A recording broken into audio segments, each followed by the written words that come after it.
Welcome to the Comfortable in Chaos Podcast.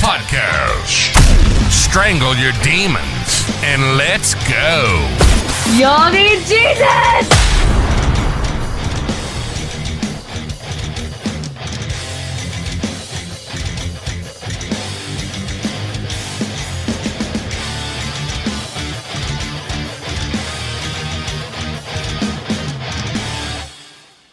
Welcome to the Comfortable in Chaos Podcast. I am your host, Eric Hellberg, and you know we're like Einstein over here. We have no special talents, and I'll just go further. Absolutely none at all. But what we are is passionately curious about all things pertaining to men. How in the hell did we get here? And where is it that we want to go, man? Living a month and a day for sure.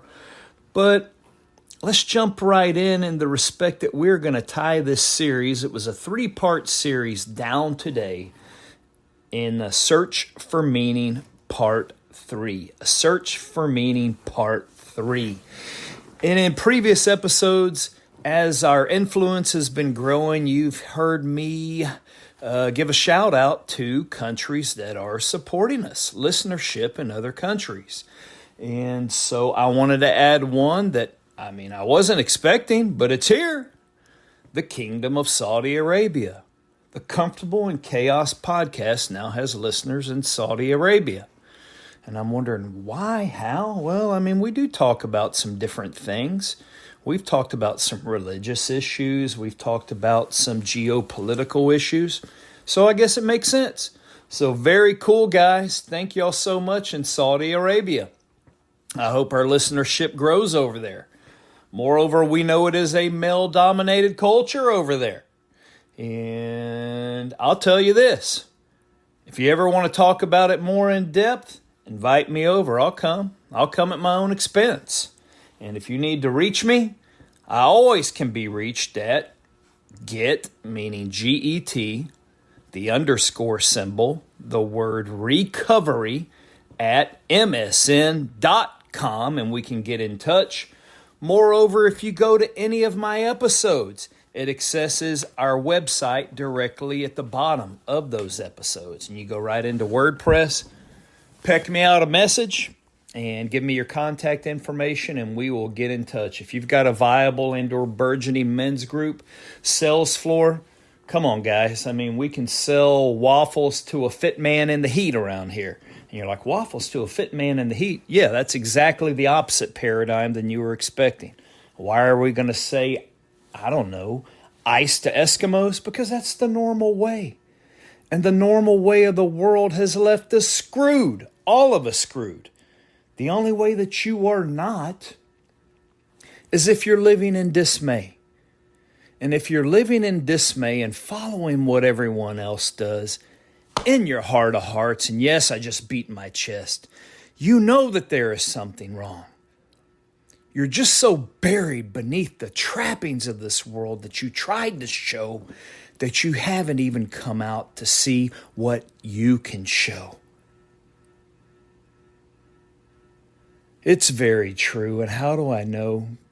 Just when you have sincere conversations, when you actually stop and take the moment to have a meaningful conversation with another man. Men are yearning for something so much more. They just don't know what it is. And my guess is their ladies, meaning their spouses around them, and their children are as well. If a man is wanting and yearning, then the ones that we have headship over, and yes, we do, these roles can get perverted, and the definitions can be perverted. But if that is the case with the man, then it certainly is with those that he is responsible for. You can talk about it like this. I love Vodi Bakum. Excuse me, man. I love Paul Washer. I consider these guys astute biblical men, but they are not going to tell you that about themselves. And they talk about how men are deemed viable in today's world. And really, You women, you're just as guilty. You've bought into it too. So maybe that was a lack of headship in your family growing up.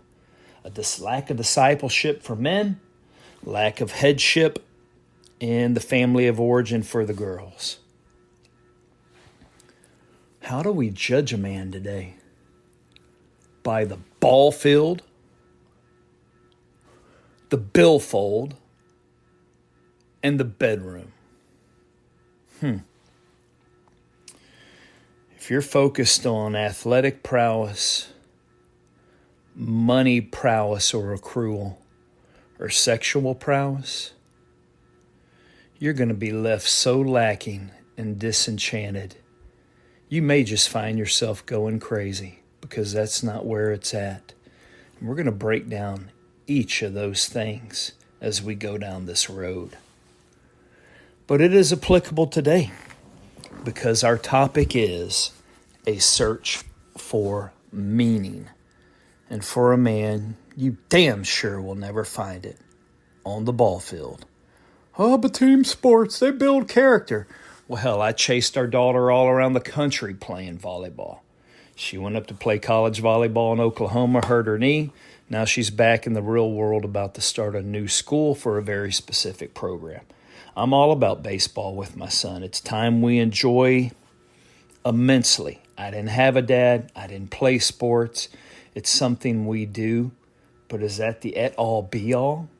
F no, man. I've got a job for this boy. I'm supposed to be teaching him many, many more things. What I do try to do is inculcate that time we have together with other greater life lessons when we're pouring down with sweat and we're sitting there next to each other, and it kind of creates a vulnerability and intimacy. And we're just sitting there talking. But if team sports were it, yeah, they're great. But take a segment of the NBA, the NFL, whatever population, and that shows you that that's time tested, right? They have more time in that sport than anyone, from youth to where they are professionally. And you tell me if those guys have the character of the men that you want to come pick up your daughter and take them out for a night. If it is not, then that's not the test for manhood. And then the other, non-matrimonial and godly sex, are people that don't even know the laws of God. And you're going to go by what Hollywood or television or what society or hell, your neighbors down the street are showing you.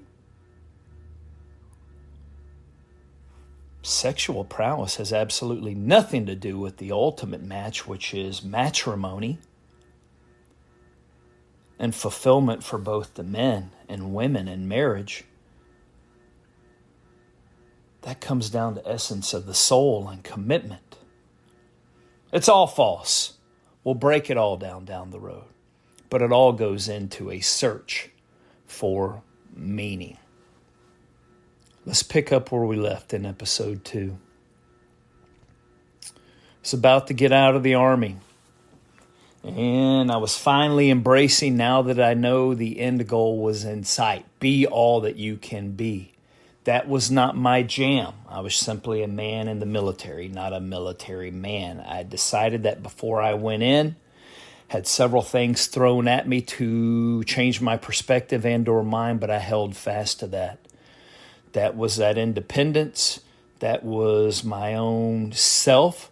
Could we define it as ego? Yes. And a lot of countenances, would that be considered wrong, perhaps even sinful? I'd even go further and say yes to that too. But God had something different for me. That was not my path. I just didn't realize it yet because I grew up severely lacking in a lot of things. Therefore, I held on to myself for comfort and in my own abilities for a surety. So I started taking this computer class there in this Kwansen hut in Korea with this dude who was so excited about Windows 94 coming out. I mean, his excitement was palpable. So how could I not get cool about it, right? I took it, man. I'm learning about GUIs and and computer languages and DOS and how Windows was this deal where you could just click and go. Really, I'd never paid attention before. What I didn't know is that computer class was really going to help me out when I got back to college, and I became a researcher for probably at that time one of the most prominent ethnogerontologists, say that 3 times fast, in the country, a professor, a doctor by the name of Romualdo Z. Juarez from Robstown, Texas. Romualdo Z. Juarez.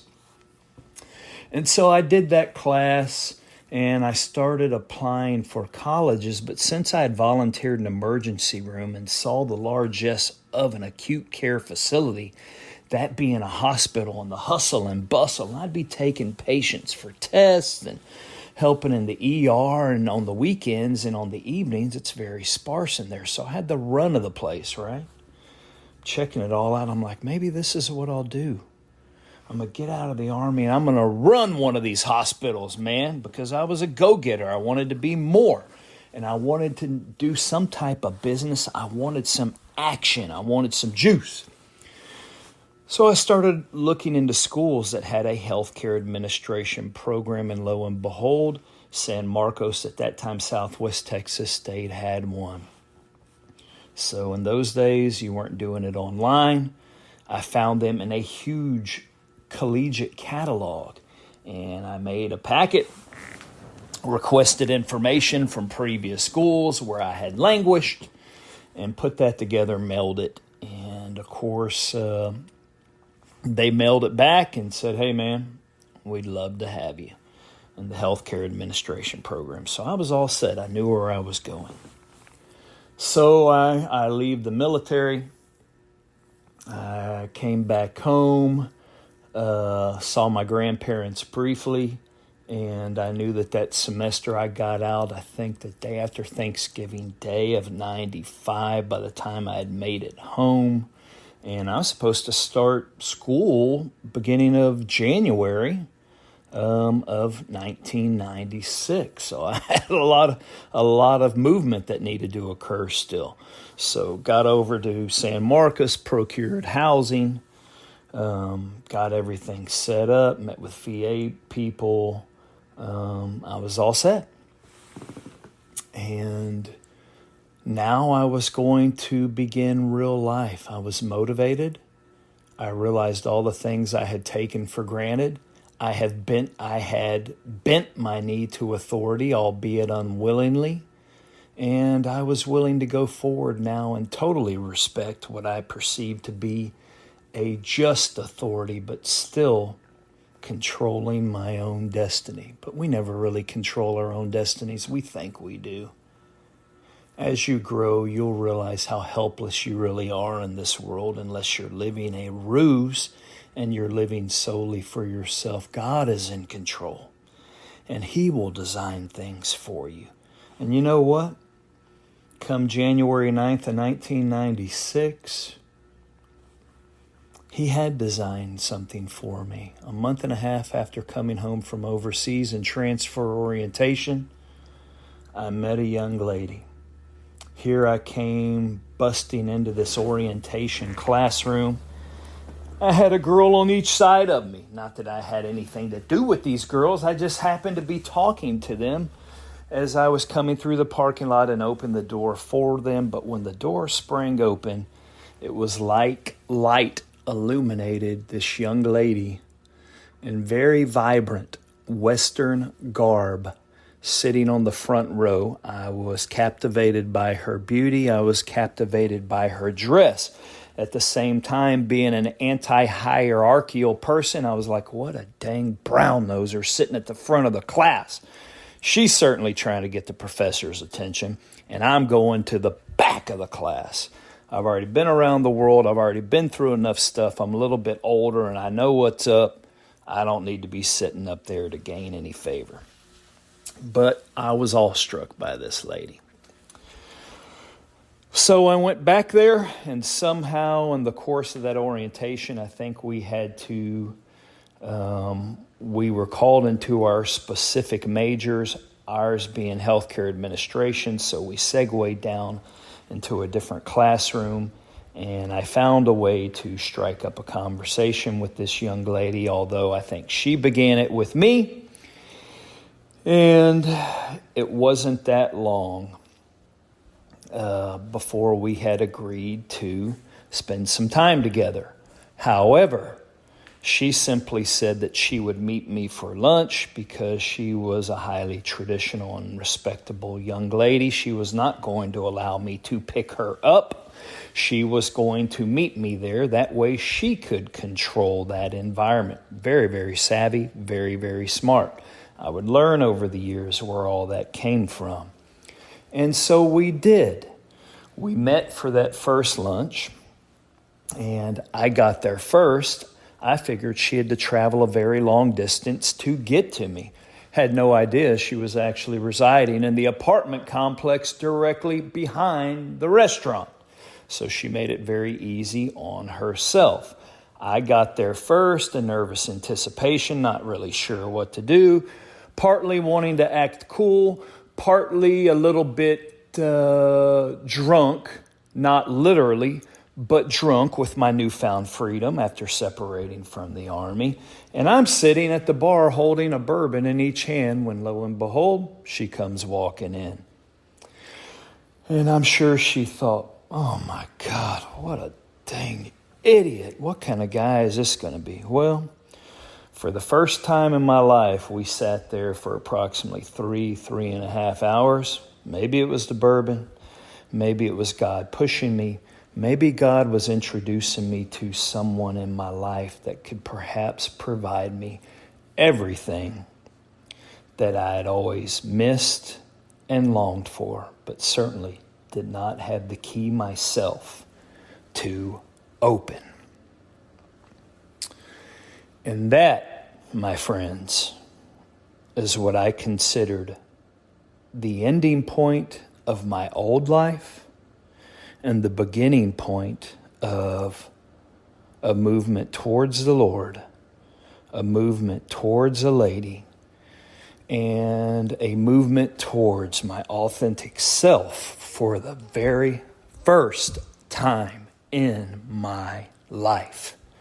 And I will craft many of episode from where I am leaving this one off.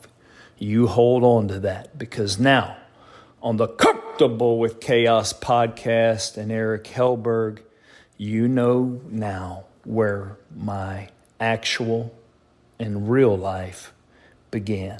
The rest was simply a stage setting this up. I wish you bon voyage, my burgeoning flock, and we will be talking on a variety of issues very, very soon. Thank you. Until next time, like and subscribe to the Comfortable in Chaos podcast.